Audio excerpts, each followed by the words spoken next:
अस्सलाम वालेकुम दोस्तों, आज की वीडियो में हम एक मालदार शख्स और एक फ़कीर के वाक़ये को सुनेंगे। दोस्तों, इमाम इब्न जोज़ी रहमतुल्लाह अलैह ने एक बहुत ही सबक आमोज़ वाक़या बयान किया है।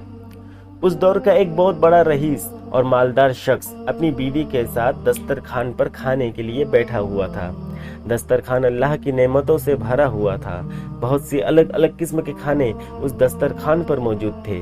उतने में एक फकीर दरवाजे पर आकर आवाज दी कि अल्लाह के नाम पर कुछ खाने को दे दो। उस शख्स ने अपनी बीवी से कहा कि पूरा दस्तरखान इस फकीर को दे दो।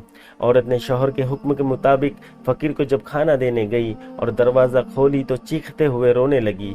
उसके शौहर ने उससे पूछा कि आपको क्या हुआ? उसकी बीवी ने कहा, जो शख्स फकीर बनकर हमारे दरवाजे पर आया है वो कुछ साल पहले इस शहर का सबसे मालदार और हमारी इस कोठी का मालिक और मेरा शौहर था। कुछ साल पहले की बात है कि हम दोनों दस्तरखान पर ऐसे ही बैठकर खाना खा रहे थे कि जैसा आज खा रहे हैं। इतने में एक फकीर ने आवाज दी थी कि मैं 2 दिन से भूखा हूँ, अल्लाह के नाम पर मुझे कुछ खाने के लिए दे दो।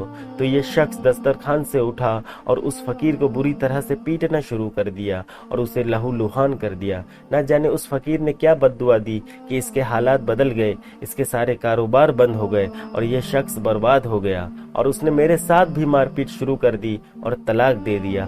कुछ साल गुजरने के बाद मेरा निकाह आपसे हो गया। शौहर बीवी की ये सब बातें सुनकर कहने लगा, बेगम क्या मैं आपको इससे ज्यादा ताज्जुब वाली बात बताऊं? बीवी ने कहा, जी जरूर बताइए। शौहर ने कहा जिस फकीर के आपके पहले शौहर ने पिटाई की कोई दूसरा नहीं बल्कि मैं ही था। गर्दिशे ज़माना का एक अजीब नजारा। अल्लाह ताला ने उस बदबख्त शख्स से हर चीज माल घर यहाँ तक कि बीवी भी छीनकर जो फकीर शख्स को दे दिया, जो फकीर बनकर उस सालों बाद आया था। और कुछ सालों बाद अल्लाह ताला ने उसे फकीर बनाकर तारीख उसी के दर पर ले आया। तारीख में ऐसे सबक आमोज़ वाक़यात भरी पड़ी है। इसलिए अपनी दौलत पर घमंड कभी ना करना, बल्कि दौलत को अल्लाह के हुक्म के मुताबिक खर्चा करना। लोगों की मदद करने से कभी पीछे मत होना, बदले में अल्लाह आपको बेहतर बदला देगा। सुभान अल्लाह। दोस्तों, ऐसे ही वाक़यात सुनने के लिए चैनल को सब्सक्राइब करें।